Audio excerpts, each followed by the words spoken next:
कल्याण डोंबिवली महानगरपालिकेच्या 90 फुटी ठाकुर्ली रोडवर संरक्षण भिंतीलगत काही अनधिकृत बांधकाम झाल्याची माहिती महानगरपालिकेला प्राप्त झाली होती।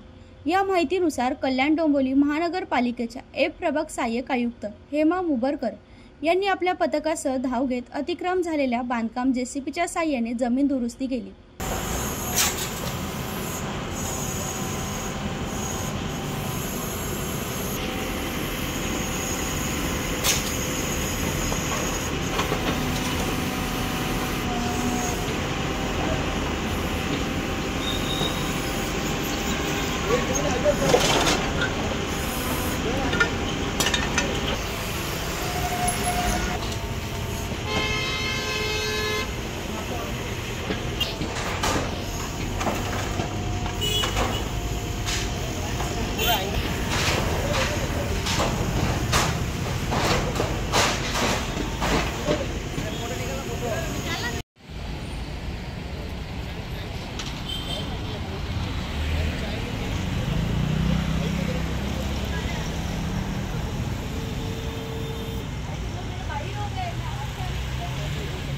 ब्युरो रिपोर्ट जनशक्ती कल्याण।